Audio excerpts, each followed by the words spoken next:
Big man in a suit of armor. Take that off, what are you? Genius, billionaire, playboy, philanthropist. Has it always been like this? Few people know what Robert Downey Jr. went through before he became famous. What real-life demons did he defeat before fighting fictional evil on screen? Thanks to whom did he save his career from final collapse? And how much does the Iron Man star make now? You're on the Biographer channel, and in today's video we answer these and many more questions about Robert Downey Jr. Get comfortable, and let's get started.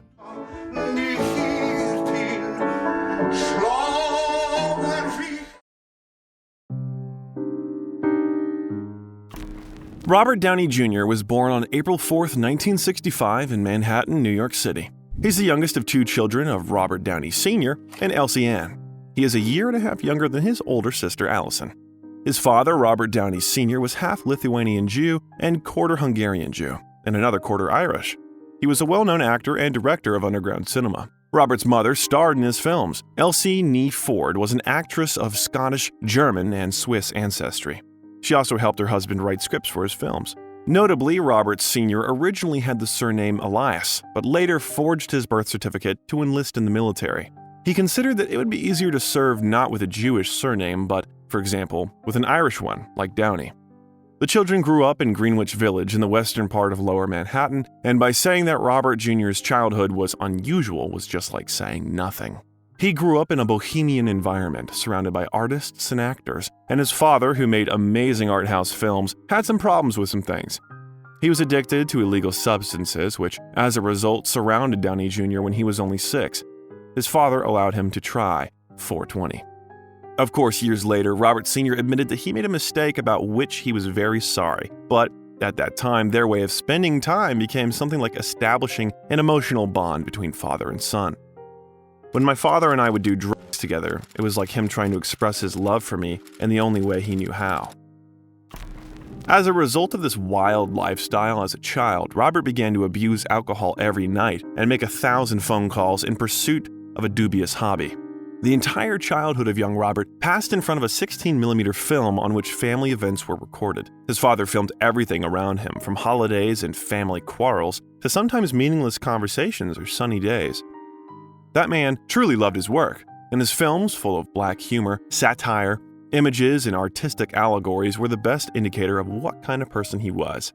After some time, Robert Jr. would think about what his father really was and say that his love for others was hidden behind that specific humor and evasion of answering simple questions. From childhood, the father gave his son minor roles in his films. So back when Robert was 5, he first appeared on the screen in the comedy Pound, written and directed by Robert Downey Sr. I think we asked him to do the part because we couldn't get a babysitter, and we knew that part was coming up, and we summoned him. It was easy. That tornado scared me so much it made my hair disappear. Have any hair on your balls? I'm afraid to look. I didn't know what the line meant that I was asked to say, which is, got any hair on your balls? They even didn't need the second take. Everyone on the set asked his father where he found such talent. At the same time, in the credits, he was listed as Bob Downey. It was probably due to having less resemblance to the name of the famous father. Yet they are distinguished only by the end prefix of a couple of letters. According to Robert Sr., already on the way home when his son was jumping up and down with happiness, he realized that school was not for him. He was destined to become a famous actor. Young Robert's other film was the surreal western Greaser's Palace, in which he played an uncredited role as a child. It's funny, but in addition to him and his father, his mother Elsie Downey, sister Allison, and Robert Sr.'s niece Stacy Sheehan also participated in the film. I played a boy who got his neck slit by God, whose mother finds him. At the end of the film, he's brought to life again. And I think he was so excited to do a scene with his mom. Greasers I had a lot of pride of because I was old enough to know I was in it. And I'm starting to feel like a little bit of a movie brat. Years later, Robert Downey Jr. recalled his role in that film. Already in those years, he thought seriously about a career as an actor and was grateful to his father that he took the whole family to nature for those filming. As a teenager, he attended the Stage Door Manor Performing Arts Training Center in upstate New York. In 1978, when he was 12, his parents divorced and Downey moved to California with his father. At 17 years old, pursuing his dream of a film career, he dropped out of Santa Monica High School and returned to New York to pursue acting full-time. And if you think that success immediately fell on his head, we recommend that you watch this video to the end.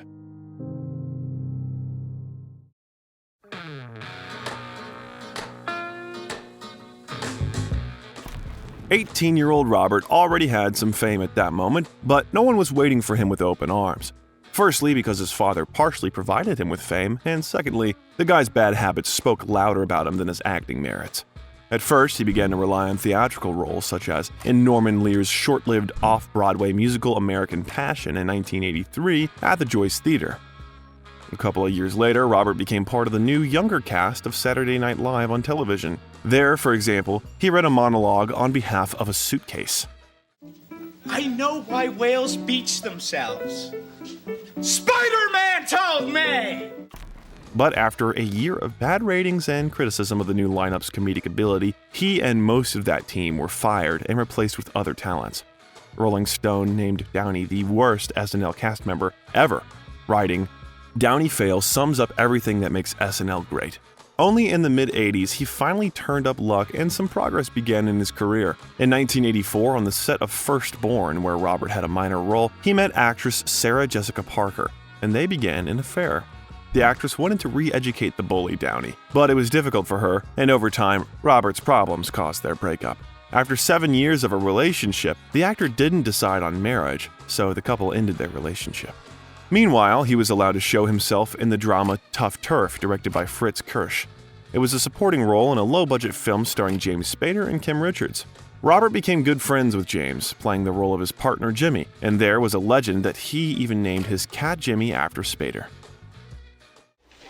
Hey, babe. Mama. What's up? Not much. How you doing? Good. What's his story? Who cares? His ass is grass now. Later, they met a couple more times on the set, but at that time, Robert's acting work was praised, and they began to prophesy a great future for him. And confirmation of that was another successful film of that year, science fantasy buddy comedy Weird Science, directed by John Hughes. He again played a minor role of a bully, but the film was well received at the box office and grossed almost $40 million, with $7.5 million spent. Hughes even considered Robert for the role of Ducky in his romantic comedy Pretty in Pink. His friend James Spader got into the project, but Downey was refused, and John Cryer got the role. During that period, the strangest events in Robert's life began. The reason for that was his addiction, because of which he began to lose the status of a promising newcomer and received a status of an actor in front of whom everyone closed the doors. He got terribly drunk and fell asleep somewhere near the road, and it was the only thing that saved him from remaining in the backyard of the cinema world. He did not go to fight with anyone, did not brawl, but just passed out, sometimes naked. When the police found him, he often was with illegal substances or traces of their use. And yet, leaving the police station, Robert promised to quit and immediately got to work. So, already in 1987, he got his first lead role in James Toback's romantic comedy, The Pickup Artist. He played the role of ladies' man Jack Jericho, who is beaten at his own game by the smart and independent tour guide Randy Jensen, played by Molly Ringwald. May I ask you one last question? What if this stranger gave you the rose were to say something to you really outrageous, like, "Randy, I think you're the most lovely, luminous, radiant, exotic, erotic woman I've ever met, and I must make love to you immediately." Then what would you do? Depends on where he said it. At first, the film was written by Warren Beatty. The actor liked the script, but turned down the role because he did not want to play a character driven by erotic desires. Then they decided to give the role to a younger actor, so Robert Downey Jr. got into the film. Interestingly, during the filming, he and Molly Ringwald were the same age as the on-screen actors. At the same time, Beatty remained the film producer and influenced the film. Robert and Molly kissed only once, but at Beatty's urging, they did about 40 takes. According to Robert, Warren was well versed in many things, especially in sex, and especially in getting people to do something 40 times. During the scene where Molly's character drops the antacid bottle and Robert has to pick it up before her and say, "God, is there something wrong with your stomach?" the actor got a good lesson. Molly dropped it, and Robert was so reluctant to pick it up that Molly picked it up early and the scene ended. Then she said, "Listen, if you're really going to be in the moment, you've got to get it before I can," Downey recalled. It was just a really ballsy thing to do. It was probably one of the more important lessons I learned, especially because it's so easy to be desensitized and wish to be in the station wagon going home. I thought the pickup artist would give me a chance to have a real career, and it didn't turn out that way. Despite good reviews from critics, the film flopped at the box office, grossing less than the $15 million spent on production. Probably the release on videotapes at the beginning of the 2000s improved its position a little, but at one time, it was a failure. Because of these and other films about growing up that Downey starred in during the 1980s, he was sometimes considered a member of the Brat Pack, a group of young actors who often starred together in teen-oriented, coming-of-age films during those years. In the same year, Robert got the role of Julian Wells, a rich boy addicted to drugs whose life was rapidly spiraling out of control. In the film adaptation of the Bret Easton Ellis novel of the same name, Less Than Zero, Janet Maslin in the New York Times described his performance in the film as desperately moving, and this role of the actor received wide popularity, but not to say that Robert was happy about it. Thought I'd find you here. Having trouble at home. Which one?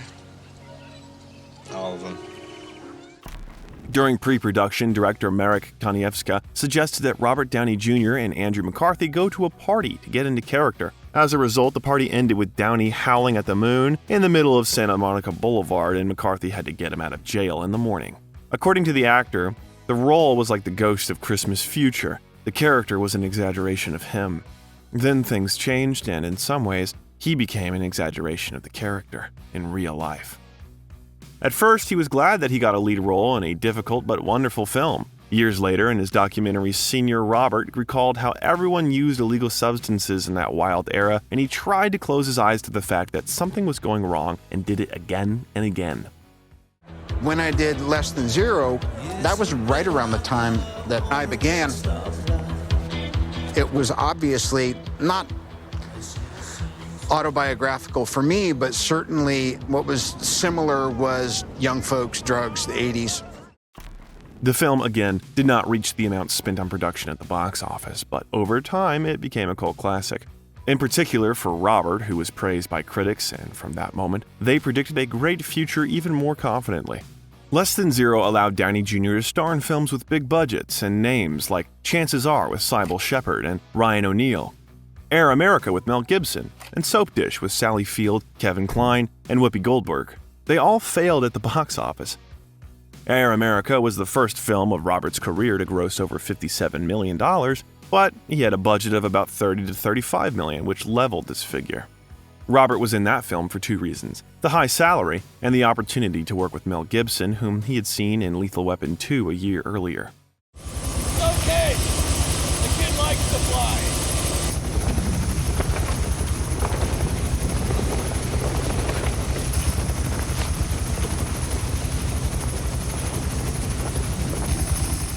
By the way, director Roger Spottiswoode refused to shoot this scene using alternative methods, such as a blue screen. Then the scene was filmed for real, and Downey performed the stunt by flying on a rope through the sky over Thailand, including a Buddhist temple.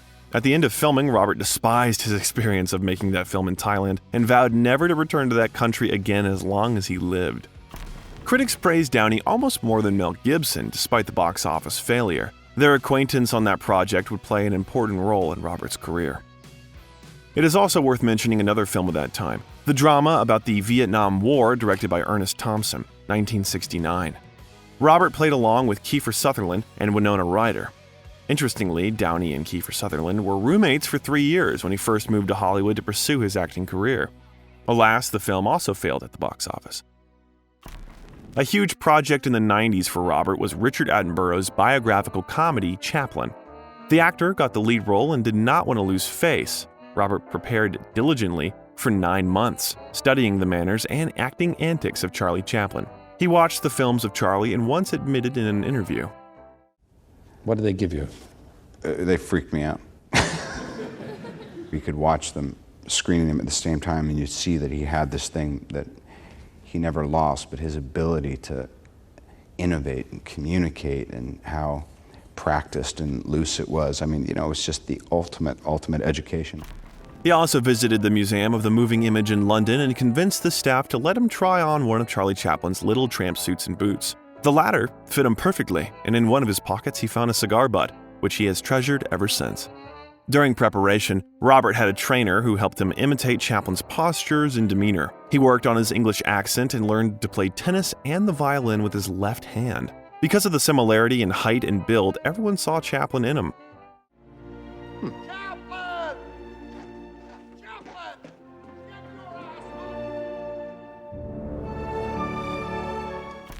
Amazingly, even this film flopped at the box office in 1992. Critics were negative about almost everything in the film except for Robert's performance of Charlie Chaplin. He received an Oscar nomination for his efforts, losing to Al Pacino for his role in the film Scent of a Woman.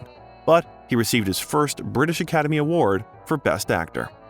And Pacino went for his Oscar for a long time and really deserved that award. If you are interested in the ups and downs of the great actor, click on the link in the upper right corner of the screen. And write in the comments below the video what else you would like to hear about in the next video. And we continue. In the same year, Robert married singer and actress Deborah Falconer. If you think why so unexpectedly, then do not worry, you're not alone.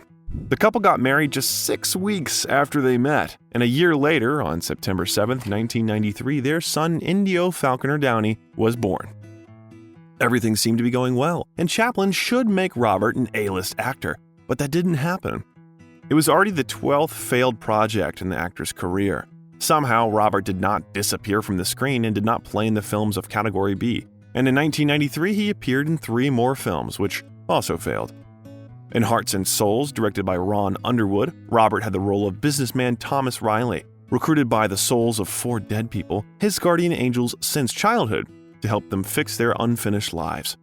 Yes, the picture failed at the box office, but Downey won the Saturn Award for Best Actor. It's me. It's Milo. It's not about the radio, it's me! Ah!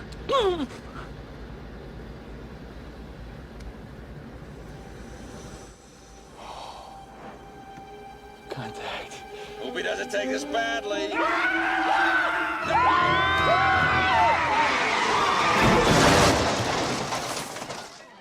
Another flop that year was Robert Altman's Shortcuts. However, the advantage of that film over its predecessors was that a lot of famous actors took part in it. It was highly acclaimed by critics and successfully passed through some awards, so it's definitely not Downey's fault for its failure. The last project of that year was the documentary The Last Party, co-written with Robert, telling the story of the 1992 presidential campaigns. And in addition to historical events, interviews in the film touch on current issues, with Downey's characteristic style of peculiar humor and satire. The following year, the actor appeared in the Norman Jewison romantic comedy Only You. Robert's partners on the set were Marissa Tomei and Bonnie Hunt. The film is about a young woman's quest to find the one man that leads her to Italy, where she meets her destiny. Marissa Tomei and Robert Downey Jr. were once again praised despite the box office failure. They had a close relationship in communication since they had common interests. They even ended up dating between 1993 and 1994, but tried to keep everything a secret. Furthermore, they appeared together in public occasionally and preferred not to speak openly about their relationship. Their breakup remained a mystery. Most likely, they were too busy with projects and careers and decided that they would not be able to be together. But unlike Robert's painful breakup with Sarah Jessica Parker, that breakup happened on a pleasant note, and they remained good friends. Their paths would cross again on one project later. And for that, the actor received the highest salary at that time, more than $2 million. During that period, the actor's inner demons got out, and he began to turn more into his on-screen character from Less Than Zero. Probably it was part of Robert's life that he would like to cut out, not to mention this video. But we will try to talk about him as carefully as possible, because this period created the Robert we know.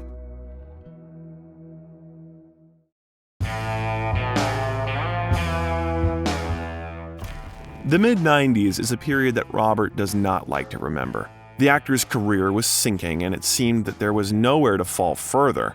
But there were sometimes glimpses of light in this kingdom of darkness. Director Oliver Stone invited Robert to the film Natural Born Killers, which helped to stay afloat. Think that those nitwits out there in the zombie land remember anything? It's junk food for the brains. It's, filler, fodder, whatever. Look, just build to the interview, okay? Keep saying that word. Live interview with Wayne Gale. The crime film, written by Quentin Tarantino, follows 2 victims of a traumatic childhood who become lovers and mass murderers. irresponsibly glorified by the media. Tarantino subsequently withdrew the film and praised for his script, as Stone heavily reworked the text and added political overtones. Robert played a minor role as a TV reporter in the film, and his partners on the set were Woody Harrelson, Juliette Lewis, Tommy Lee Jones, and others. To get used to the role, Downey Jr. spent some time with the leading tabloids who would be interested in his personal life in the next decade. Finally, critics praised the entire cast, and the film collected $110 million at the box office. At the end of 1995, Robert appeared in 3 more failed projects. He did not pursue fees, but on the contrary, he agreed to play for a nominal amount. So, in the alternative film adaptation of Shakespeare's Richard III, written by Ian McKellen, Robert played a supporting role as the rebellious Earl of Rivers, simply because he was asked to. To whom in all this presence speaks your grace? To you, who have neither honesty nor grace. When have I injured you?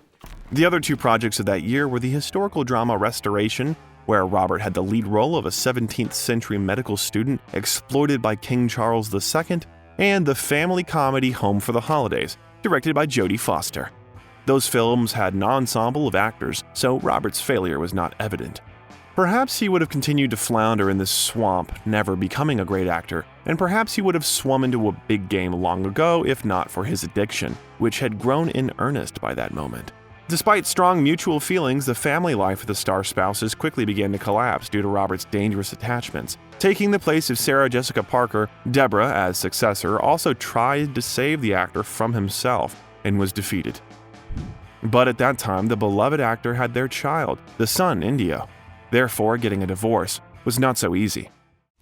The final point was the detention of Robert in 1996 in the suburbs of Los Angeles when he was stopped by the police naked while driving a car. They found illegal substances and unregistered weapons which he carried with him.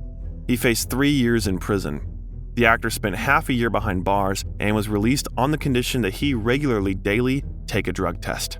The prison also threatened him for breaking into private property. Once Robert got into the neighbor's house and fell asleep on their sofa. From time to time, the court tried to be loyal to the law-breaking star, and he managed to get off with compulsory treatments and rehabs. In parallel, being at large, he managed to act in films of Category B. So he appeared in 2 Girls and a Guy, directed by James Toback. It was filmed almost entirely in real time and in one setting, which made it look more like the performance. On set, Downey took a test every day and stayed clean. Until sometime later in September, he missed one of them and again went to jail for 4 months. Film critic Roger Ebert commented on the situation with Robert Downey Jr. Downey, whatever his problems, is a fine actor, smart and in command of his presence, and he's persuasive here as he defends himself. I'm an actor. And actors lie. The following year, Robert appeared in a supporting role in U.S. Marshals. He played the role of DSS Special Agent John Royce. His project partners were Tommy Lee Jones and Wesley Snipes. At the same time, Robert considered the film the worst in Hollywood history and did not read a script worse than that in his entire career. The actor agreed because he was offered a lot of money. If it's any consolation, I wouldn't like it either. No, it's not any consolation. Take off your sunglasses. Why? So I can see your face. The actor's last film before the relapse was Black and White, directed by James Toback. And after a slightly successful project, it was, you guessed it, a failure. In 1999, Robert relapsed and missed a court-ordered test. Now he was threatened with a real term of 4 years in prison. Addiction treatment programs were not working, and his wife was ready for a divorce. At the court hearing, the actor tried to explain what was happening to him. It's like I have a shotgun in my mouth and I've got my finger on the trigger, and I like the taste of the gunmetal. He admitted that he was addicted from 8 years old when his father, a former drug addict, hooked him on this muck. After being jailed at the California Substance Abuse Treatment Facility in state prison, Robert spent one of his 3 years there and was pardoned when the judge deemed that the total time spent in prison met the requirements for early release. After leaving prison, Robert was on his own. Deborah, tired, took their son and moved out of their house, and the film studios refused to cooperate with the hooligan actor. Even Downey Jr. did not understand how to get out of the vicious cycle of his addiction. Having destroyed all his personal and professional relationships, he found himself at the very bottom and decided to seek help from specialists. In 2000, Robert joined the cast of the hit TV series Ally McBeal. The Fox legal comedy drama was about a lawyer who worked from the Boston law firm Cajun Fish with other lawyers whose lives and loves were eccentric, humorous, and dramatic. Robert joined the 4th season and played the character's new love interest, Larry Paul. The reason men go into relationships is for sex. They get married so they get to keep having it over and over again without wasting time on the dinner and flowers. He also co-wrote and performed songs on the Vonda Shepard album, Ally McBeal, For Once in My Life. Robert even sang the song Every Breath You Take in a duet with Sting in one of the episodes. For the role, Robert Downey Jr. received a Primetime Emmy Award for Outstanding Supporting Actor in a Comedy Series and won the Golden Globe Award for Best Supporting Actor. All the time he went to the stage, the applause did not stop. Everyone in the hall rejoiced at the return of the actor, who overcame his problem and believed in his bright future. But despite the success, Robert himself considered his participation in the series overrated. It was my lowest point in terms of addictions. At that stage, I didn't give a whether I ever acted again. Soon, Downey planned to take part in the Los Angeles theater production of his old friend, Mel Gibson, playing the role of Hamlet, when suddenly on Thanksgiving holiday, the police searched Robert's room at Merv Griffin's hotel and Givenchy Spa in Palm Springs after an anonymous 911 call and found new reasons to arrest the actor. The room contained some banned substances, and Downey was again facing a prison sentence of up to 4 years and 8 months. Despite that, the actor signed a contract to appear in 8 more episodes of the final season of Ally McBeal. He starred in them when he was released after posting bail for parole. However, he was soon fired from the show when in April 2001 an LAPD officer found him wandering barefoot in Culver City. Downey was arrested on suspicion of using something that should not have been, but after a few hours he was released, although tests showed that Robert was not clean. The creators of the series kicked him out at the last minute and rewrote the script without him, even though he revived the ratings of Ally McBeal. The actor also lost a role in the romantic comedy America's Sweethearts and did not dispute the accusations for actions in Palm Springs. Thanks to California Proposition 36, passed a year earlier to help nonviolent offenders overcome their addiction without going to jail, Robert received 3 years of probation. By doing so, he avoided jail time and was sent to a clinic for rehabilitation. After spending a whole year there, Robert left the clinic. Understanding that he would not have another chance to make his life better, he gave up the addiction forever. But what to do next? He did not receive any offers, since no one undertook to insure such an actor. Director Woody Allen wanted to cast Downey in his film Melinda and Melinda, but could not for this reason. We couldn't get bonded. The completion bonding companies would not bond the picture unless we could insure them. We were heartbroken, and I had always wanted to work with Bob Downey and always thought he was a huge talent. According to the rules of the industry, for the period of filming, each actor must be insured. If something happens to him and the project is in jeopardy, the producers will be able to receive financial compensation that will cover their costs. Without insurance, the participation of the artist in any project is impossible, but no one was sure that Robert would not go to jail again. Well, except perhaps for one person to whom Robert will be grateful. Downey was helped with his return to the big cinema by his longtime friend and a man who knows what addiction is, Mel Gibson. He said that if I accepted responsibility for my wrongdoings and if I embraced that part of my soul that was ugly, hugging the cactus, he calls it, he said that if I hugged the cactus long enough, I would become a man of some humility and that my life would take on new meaning. And I did, and it worked. Robert appeared in Elton John's video for the song I Want Love and gradually began to get on his feet. After the video release, Gibson paid for Robert's insurance from his funds and allowed him to play in the film, The Singing Detective, which was originally written for him. Actually, I asked Mel to present this award to me for a reason, because when I couldn't get sober, he told me not to give up hope, and he urged me to find my faith. Didn't have to be his or anyone else's as long as it was rooted in forgiveness. And I couldn't get hired, so he cast me in the lead of a movie that was actually developed for him, and he kept a roof over my head, and he kept food on the table.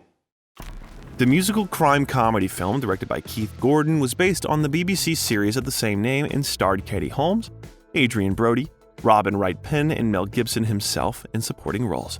Gibson later admitted that before that, Robert supported him at the time of criticism of the film The Passion of the Christ, directed by him. Then everyone criticized him. But Robert was one of the first who called him and was ready to help, and Mel didn't forget his kindness.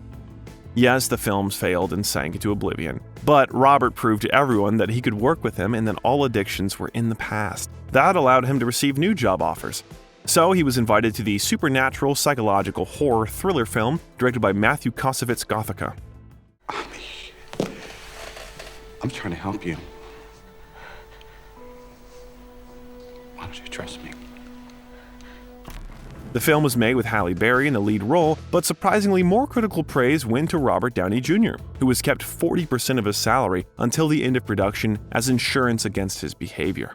A similar clause in Robert's contracts became standard within a few years. We can just imagine how insulting Halle Berry was.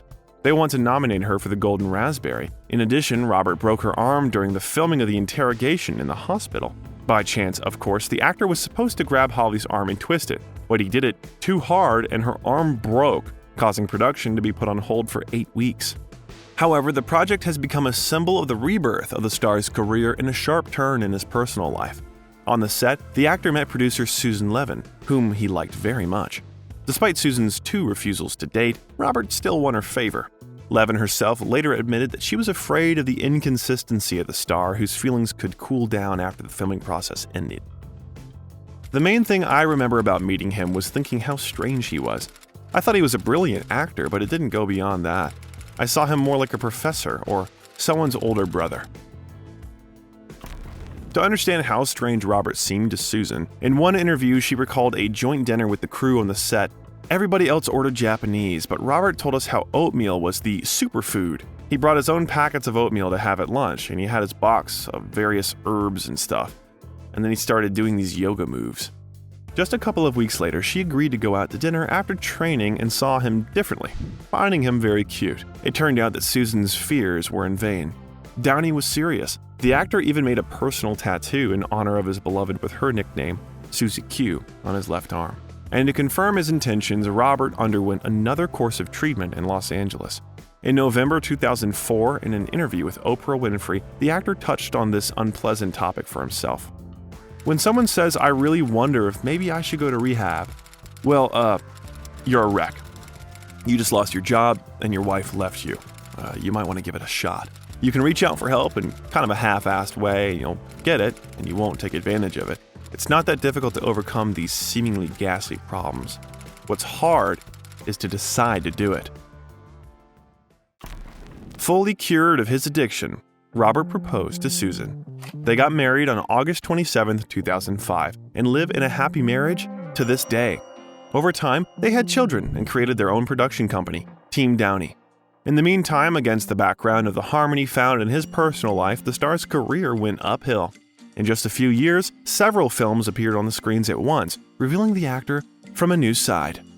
Thanks to his relationship with Susan Levin, Robert starred in the crime comedy Kiss Kiss Bang Bang, directed by Shane Black. The film, directed by the debutante, lacked stars, but Robert had the lead role, and Val Kilmer and Michelle Monaghan became his partners on the set. The film plot was partly based on the Brett Halliday novel Bodies Are Where You Find Them. Robert played the role of Harold Harry Lockhart, who accidentally won a screen test after confessing to a burglary and set off to conquer Los Angeles. Can I use This the is dry- dirty. No. Can I dry the hat? No, stop dripping. Shit, better be improving your acting. Supporting Robert Downey Jr.'s recovery from addictions, Val Kilmer refused to drink throughout the production. In addition, the film also starred Robert's son, Indio Falconer Downey, who portrayed his character as a child. The film was screened at the Cannes Film Festival and was well received by critics. He did not manage to gross a large box office, but according to Robert, it is one of his favorite films, and director Jon Favreau noticed him there.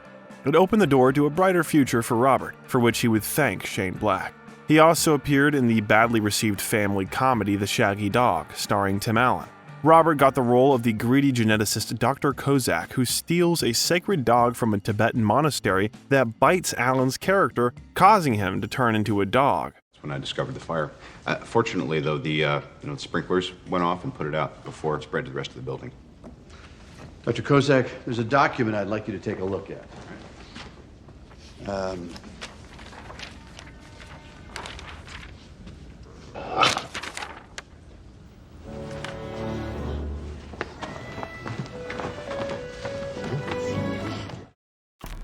Also, in November 2004, Downey released his debut music album, The Futurist, for which he and his son Indio designed the cover and CD track listing label.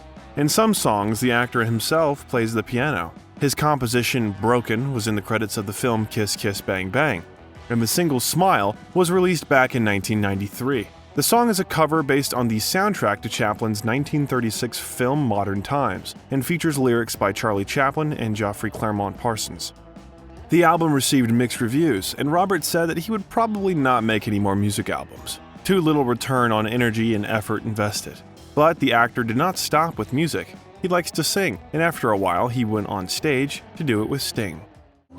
This is what we're seeing.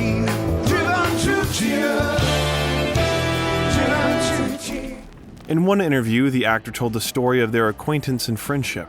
When he was in his 20s, Robert decided he was one of the greatest songwriters of all time. He had an old cassette on which he kept all his demos, which weren't really that great. He went to one of Sting's performances, and, having caught him in the stairwell, Robert tried to push his cassette into his hands. Sting, in turn, did what Robert said he often did himself, made sure that this was all that a person held in his hands, and handed it to someone who stood nearby and put it in a box that usually no one else ever saw. Sting's wife, Trudy, recognized Robert and thanked him for attending the concert, which somewhat compensated for the reaction of the performer, who looked at him as if, quote, "just don't hand me things." Both knew he was crazy. Robert felt like he was stalking a celebrity, but all he needed was for Sting to listen to his demo. Because he would understand. Right. I'd be opening for him in 2 weeks. Right. Once we finished the demos. Once you heard the tape. Yeah, I mean, look, a couple of them had promise, but let me, have you heard of those? No, those songs never made it. No. So about 25 years later, Trudy goes, "Robert, we were going through some of these old boxes and old men, and we found, would you like this cassette tape back?" Oh, and wow. I said, "Give me that tape back." You didn't listen, did you? It's fucking embarrassing. No, they found the tape? Yeah, well, if they played it, they rewound it and put it back in the box and retaped it. Thank God. Since then, Robert and Susie have become close with Sting and Trudy. Another friend of Robert's is George Clooney, who invited Downey to star in his second directorial project, Good Night and Good Luck, a historical drama about the famous 1950s War of Words by television journalist Edward R. Murrow with Senator Joseph McCarthy. Robert played the supporting role of Joseph Worshpa, writer, editor, and correspondent for CBS News. You want to know why that's not possible? Why you'll lose this one, Donald? Because everyone in this country knows Ed Murrow is a loyal American, a patriot. Robert continued to amaze with his unusual roles. For example, he unexpectedly returned to television to voice the episode The Fat Guy Strangler in the animated series Family Guy. His son Indio was a big fan of the show, so Robert called the show's production staff to ask if he could produce or help produce an episode. The producers accepted the offer and created the character Patrick Pewterschmidt, Lois Griffin's long-lost mentally unstable brother, for Downey. Or, for example, there was a role in Richard Linklater's animated film A Scanner Darkly, based on the novel of the same name by Philip K. Dick. The dark comedy told the story of a near-dystopian future with haunting high-tech police surveillance during an addiction epidemic. Clooney also had a hand in that film, but already as an executive producer, and Downey's partners were Keanu Reeves, Woody Harrelson, and Winona Ryder. Not unusual enough, how about playing a man with a rare syndrome in the surreal film Fur, an imaginary portrait of Diane Arbus? There he had to play in a mask or with facial hair. Such a Beauty and the Beast. Thank you for coming. So good to have you. Well, Alan. And then there was Dito Montiel's autobiographical film, A Guide to Recognizing Your Saints, where Robert Downey Jr. shared the role of author, director, and musician Dito Montiel with Shia LaBeouf. Interestingly, Robert planned to direct that film, but for 4 years he was busy with other projects, and in the end, Dito decided to become a director, despite having only worked on a couple of short films. And Robert also became a film producer, like his friend Sting. The following big project that put Robert on his feet was David Fincher's true-life detective thriller Zodiac. Downey played the role of San Francisco Chronicle journalist Paul Avery, reporting on the case of the Zodiac killer. He was a serial killer who terrorized the San Francisco Bay Area in the late 1960s and 1970s, taunting police with letters, leads, and ciphers. Did he say they got a print? Partial. Whoa. He wears his gun like Bullet. McQueen got that from Tosky. Does he think that Zodiac's going to send another code? Because I think Zodiac's going to send another code. Jesus, Harold Christ on rubber crutches, Bobby. What are you doing? You're doing that thing, the thing we discussed, the thing that I don't like. It starts with an L. Oh, looming. Yeah. Robert's partners in the film were Jake Gyllenhaal and Mark Ruffalo. Brad Pitt was originally intended to take his place, but pre-production took too long and Pitt left the project. Then he was replaced by Robert. It was hard for him to work with Fincher. The actor was not ready for repetitions of take after take and rebelled against David. According to him, he worked having no time to get my shit together in my trailer and was forced to hide massive containers with his urine somewhere on the site. Nevertheless, the actor gathered his thoughts and accepted the requirements of the director. I just decided, aside from several times I wanted to groat him, that I was going to give him what he wanted. I think I'm a perfect person to work for him because I understand gulags. As a result, Robert perfectly got into the role of a healthy journalist who, during the investigation, turned into an addicted paranoid. Critics were delighted with the film and nominated Zodiac for many awards. The audience also liked it. The only pity is that it did not collect the large box office. And yet everyone believed that Robert Downey Jr. had returned from the bottom and was moving towards his well-deserved peak. And he was just a stone's throw away, as the actor's business card, thanks to which Jon Favreau and Marvel Studios drew attention to him, has finally paid off.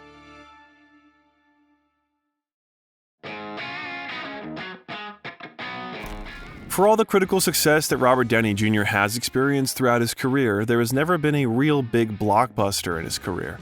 The situation changed in 2008, or even earlier, when he played the main character in the superhero film Iron Man. It was Marvel Studios' second film project after Hulk, which failed at the box office. The studio approached the history of Iron Man with special attention as they did not want to lose face again and planned to build a whole universe around the character. If the film failed, it would not be known what future awaited the studio. Therefore, the choice of Robert Downey Jr. for the role of Iron Man seemed especially crazy. In the film, Robert played the role of an influential businessman involved in the production of weapons, Tony Stark. We're going to start off nice and easy. We're going to see 10% thrust capacity, chief lift. And 3, 2, 1. According to film director Jon Favreau, Elon Musk was the prototype for the character. He was a charming, cynical, and sharp-tongued hero without superpowers. A similar charismatic character was Johnny Depp in Pirates of the Caribbean. The studio was not sure that Robert was suitable for the role and wanted to see Tom Cruise in their project. However, Jon Favreau explained his choice as follows. Downey wasn't the most obvious choice, but he understood what makes the character tick. He found a lot of his own life experience in Tony Stark. The fate and path of Robert were similar to the way of life that Tony Stark had to go through. Tony is difficult to communicate with and often hides his real emotions behind a mask, but he has a heart and can make the right choice. In preparation for the role, Robert asked the creators to send him Iron Man comics. I said, "Can you guys send me everything you have?" And they were like, "Oh, you don't want that." Then one day everything arrived and there were volumes of stuff. When I've worked a 12 or 14-hour day, half of the nights I go home, I'll leaf through to get some more information. During pre-production, Robert's office was next to Favreau's, and he often visited the director and worked on the script, especially the humor in the movie. What I usually hate about these superhero movies is when suddenly the guy that you were digging turns into Dudley Do-Right, and then you're supposed to buy into all his "let's go do some good," that Elliot Ness in a cape type thing. What was really important to me was to not have him change so much that he's unrecognizable. When someone used to be a schmuck and they're not anymore, hopefully they still have a sense of humor. For the role, he had to look like he could forge iron, and therefore was forced to gain more than 19 pounds of muscle mass in just 5 months. Robert did strength training and martial arts 5 days a week, which he said benefited him. It was hard not to experience burnout after spending several hours in a suit. The actor reminisced about every therapeutic moment he could think of to get through another day. At the same time, Robert got along well with Jon Favreau. The director even allowed him to co-direct some scenes of the film. At the time of the film's release, no one really believed in success, but the results were incredible. With a budget of $140 million, Iron Man grossed over $585 million at the box office and received many positive reviews and award nominations. Such popularity fell on Robert Downey Jr. as he had not seen in his entire life. Yeah, okay. Yeah. I am Iron Man. He immediately began to be invited to various interviews and programs. He was included in the list of 100 most influential people in the world by Time magazine, and Entertainment Weekly named Robert the Actor of the Year. The studio, on the wave of success, began work on the continuation of the series. Interestingly, Robert's fee has since grown 20 times. For the role in Iron Man, he received his then standard $500,000, less than the fee of almost any minor actor in film. After the first film, Downey has already requested $10 million for participation in the continuation. In parallel with that, even before the premiere of Iron Man, Robert managed to play in the satirical comedy Tropic Thunder, which parodies many films about the Vietnam War in modern Hollywood. Film director Ben Stiller, who played one of the lead roles, invited Robert Downey Jr., Jack Black, Steve Coogan, Matthew McConaughey, and Tom Cruise to the project. It was a very bold and funny movie that could hardly be released today. Robert had the controversial role of Kirk Lazarus, an Australian method actor and 5-time Academy Award winner who underwent pigmentation alteration surgery to temporarily darken his skin to portray the black character Staff Sergeant Lincoln Osiris. Noodle some crawfish out the patty, yo. Maybe some crab apples for dessert now, yeah? Hell yeah! Ha! Hell yeah! Ha! That's how we all talk. We all talk like this, huh? Yes, sir. Huh? Yeah, get some crawfish and some ribs. Ha! Yeah! You're Australian. Be Australian. Excuse me, Kangaroo Jack. Initially, Robert turned down Stiller's blackface screen image, calling the offer the dumbest idea he's ever heard. But after some thought, he agreed. Robert was made up for 2 hours by 2 makeup artists at once, starting on opposite sides of the face and ending somewhere on the bridge of the nose. Ben Stiller commented on that image of Downey, saying, "When people see the movie, in the context of the film, he's playing a method actor who's gone to great lengths to play a black guy. The movie is skewering actors and how they take themselves so seriously." Surprisingly, both the black actors who read the script and the black NAACP journalists who saw the film reacted positively to that image, and the film was quite successful, and Robert Downey Jr. received his second Oscar nomination. It is unlikely that the actor would have expected to be nominated for a prestigious Academy Award for such a role, and not, for example, for the true-life drama The Soloist, about a journalist who tried to help a talented musician suffering from schizophrenia. That's the deal. No, you break the bridge, you pour water in it, you drown her. That's what I'll do? Why It'll be would I ruined. damage you? I gave you the damn because thing. Mr. Lopez, I'm not going to see you get. I'm not going to see you get killed over this. You know what you do? Let me put it away myself. Then put it away. Thank you. The great popularity allowed Robert to choose which film he wanted to star in next, as he was literally bombarded with various offers. At the time of filming the second Iron Man, he became the highest paid actor in Hollywood. Nevertheless, it was difficult for Robert to talk about the past in an interview, especially when it came to the mid-90s. Once he could not stand it, and even left the interview. You've talked in other interviews again about, the dark periods you entered and taking drugs and drinking and all of that. You think you're free of all of that? Or whether that's still something... I'm sorry, I really don't... what are we doing? Well, I'm just asking questions, that's all. Right. Okay, that's okay. Bye. Thank you, guys. It's okay. Yeah, you're right. Here is probably how the real Tony Stark would have done something. After all, they are really quite similar. But Robert was not going to remain in the image of one successful role, and in 2009 he appeared in the new Guy Ritchie film Sherlock Holmes, embodying a brilliant detective on the screen. Although at that time he chose what to star in and for what money, and asked for $9 million for the role of Sherlock. Nevertheless, Robert should be given credit to Susan, who advised his candidacy to Ritchie. Robert's project partners were Jude Law in the role of Dr. John Watson, Rachel McAdams as Irene Adler, and the antagonist Lord Blackwood, played by Mark Strong. In preparation for the role, Downey Jr. read many Sherlock Holmes stories and watched The Adventures of Sherlock Holmes from 1984 to learn more about the character. Plus, according to him, working on Chaplin prepared him well for an English accent. He lost weight during preparation, as the stories described Sherlock as more haggard and skinny. The actors themselves did most of the stunts. Interestingly, the stories describe Holmes as an expert at Bartitsu. However, in the film, the martial art that Holmes used was Wing Chun Kung Fu, used by Ip Man Yi and Bruce Lee. Robert Downey Jr. practiced this martial art in real life, and the fight scene between him and David Garrick at the Punch Bowl pit was coordinated with the help of Downey's trainer. In summary, ears ringing, jaw fractured, 3 ribs cracked, 4 broken, diaphragm hemorrhaging. Physical recovery, 6 weeks. Full psychological recovery, 6 months. Capacity to spit it back of head, neutralized. The film performed well at the box office, and critics also reacted positively to such a look at the classics. But most unexpectedly, the role brought Robert the Golden Globe Award for Best Actor in a Musical or Comedy. And when he went to the stage, he said in words of gratitude that his wife, Susan Downey, one of the film producers, told him that Matt Damon, who was nominated for The Informant, would probably win. Therefore, he did not prepare a speech at all.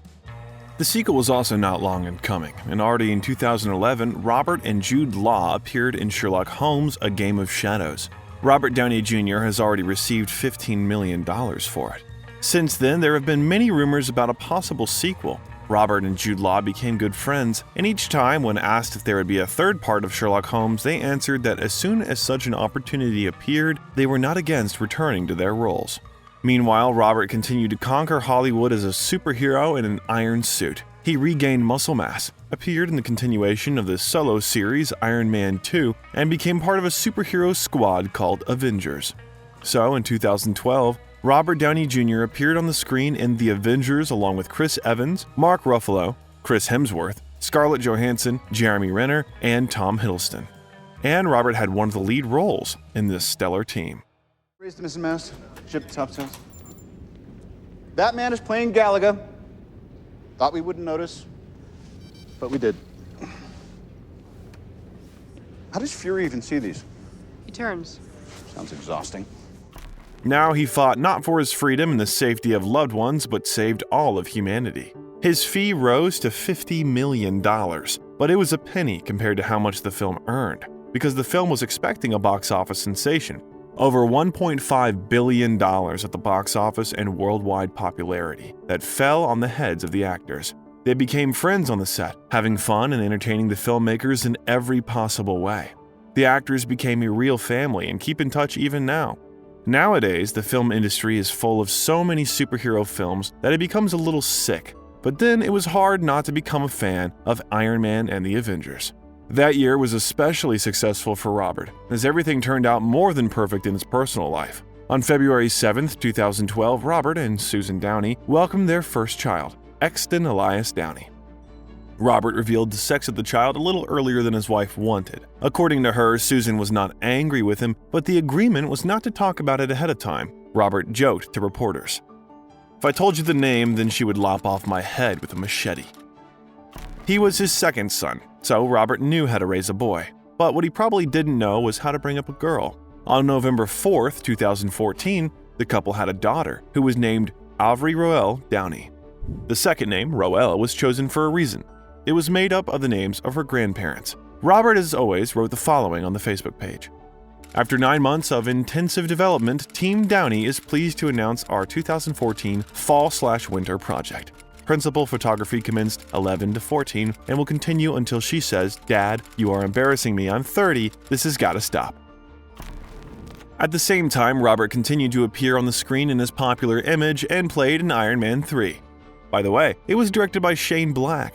Maybe in that way, Robert thanked the aspiring director for the rehabilitation of his career in Kiss Kiss Bang Bang.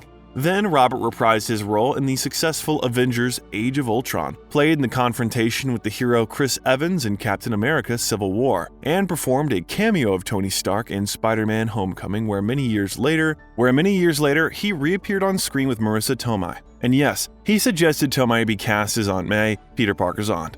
The actress was grateful to Robert. It's so hard for me to believe that she's someone's aunt. Yeah, well, they come in all shapes and sizes, you know. We also should note the on-screen chemistry between Robert and Tom Holland. The young actor was really inspired by his older colleague. Robert often improvised on Marvel projects, and some scenes were added to the film script after filming. For example, in one of the scenes of Captain America Civil War, Tom forgot how he should sit. With just one phrase, Robert prompted both Peter on the screen and Tom as an actor.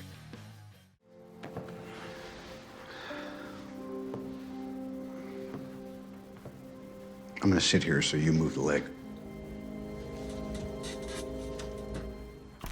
And of course, the car scene in Spider-Man Homecoming, when Robert just wanted to open the door, Tom thought he wanted to hug him. Some things cannot be thought of in advance. They just happen. Robert also improvised with the food. In many of the scenes in the Marvel movies where he appeared with a cheeseburger or blueberries, it was Downey's own initiative. While preparing for films, the actor worked out hard and ate about 5,000 calories a day, which led him to develop a habit of frequent snacking. Since it was not always possible to find free time for a snack on a long filming day, he began to bring food with him and hide it on the set, and when the scene began, he appeared in the shot already with food. Often, no one knew about it beforehand. As a result, it became a feature of his character and made the genius billionaire, playboy, and philanthropist more human.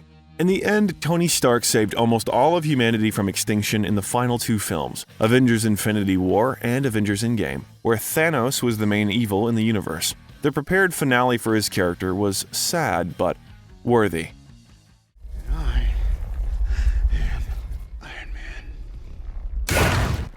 Those two films have grossed over $5 billion at the box office. Robert received $75 million for his work and permanently removed his iron suit. The farewell to the character was beautiful.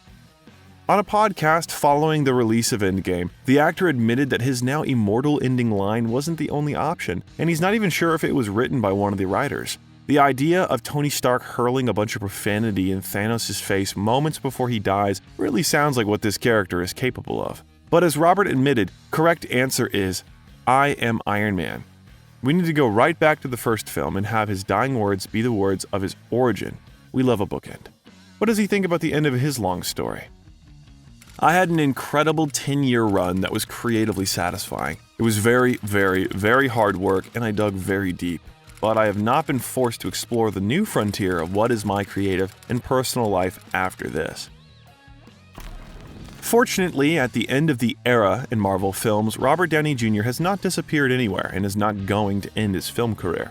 By the way, if you like this and other videos that we are working hard on, you can support their release by subscribing to the channel and clicking on the bell, and we continue.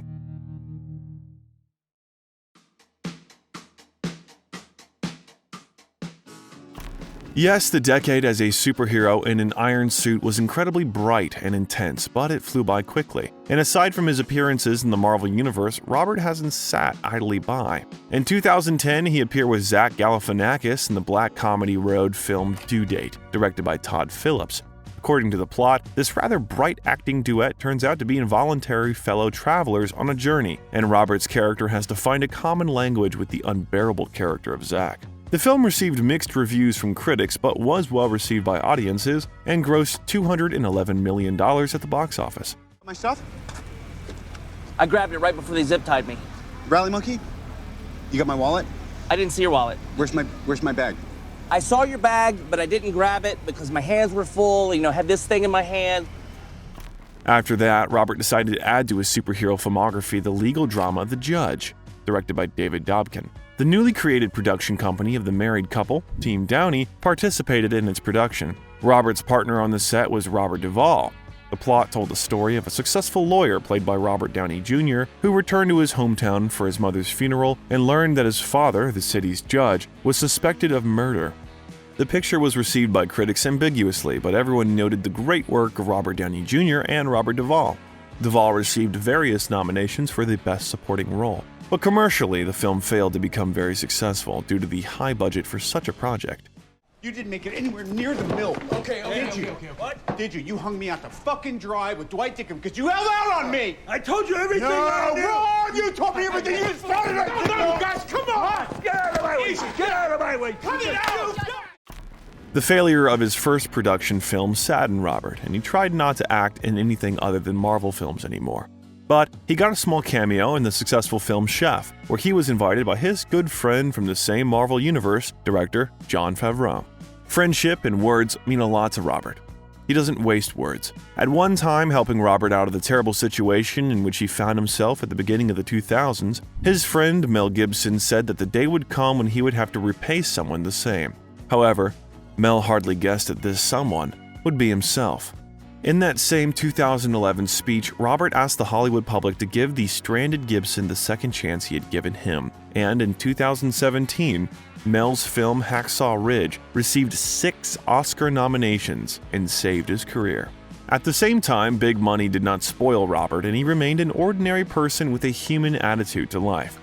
It is especially captured in his documentary, Senior, his words and attitude towards acquaintances.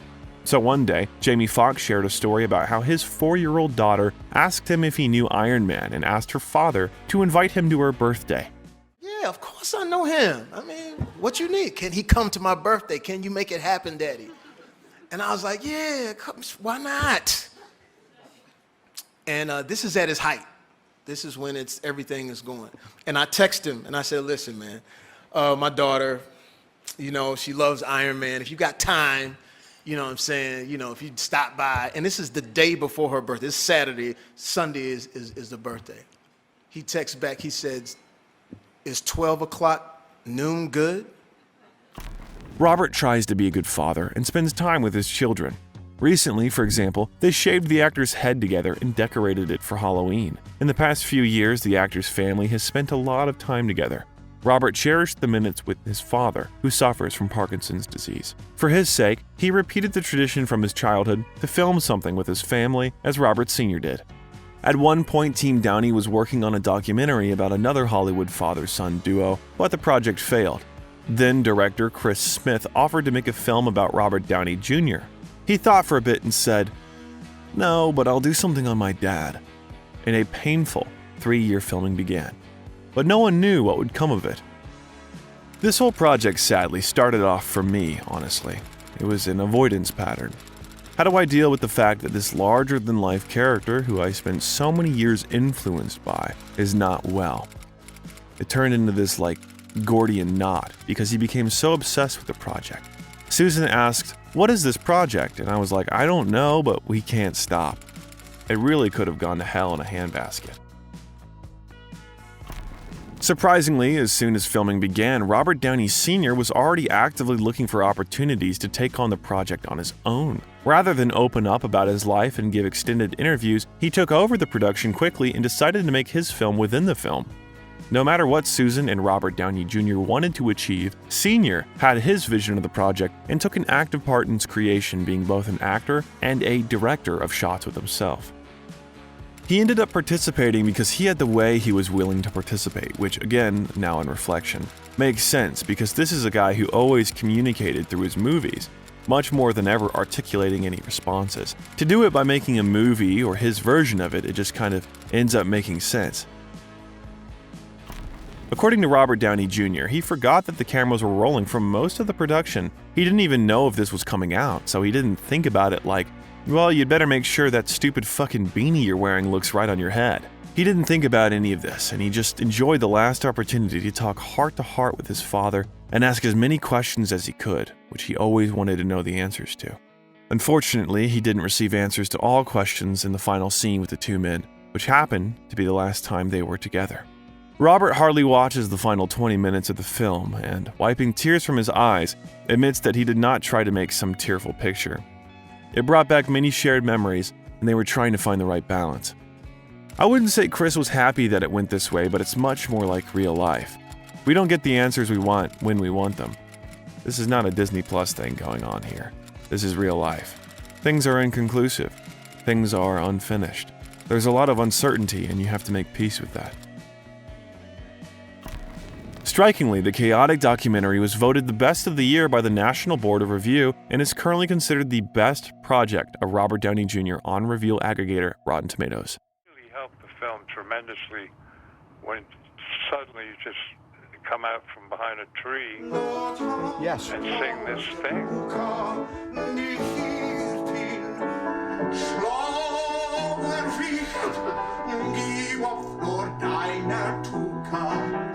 Speaking of children, fathers, and addiction, which Robert Downey Jr. tried to talk about in the film, at some point, his son Indio followed in his father's footsteps and went to jail for possession of illegal substances.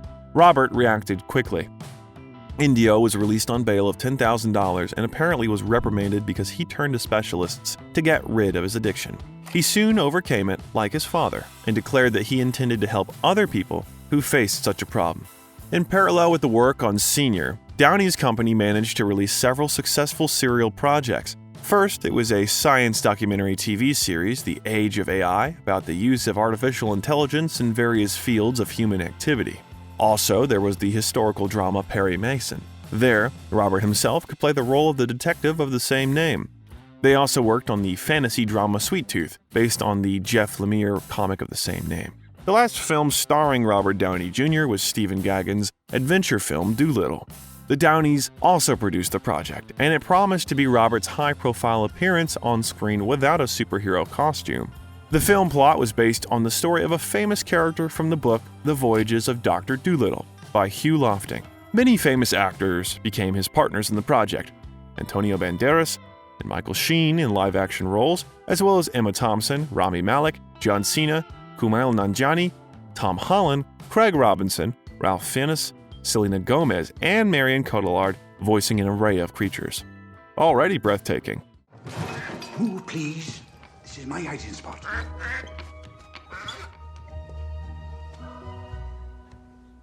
Not here.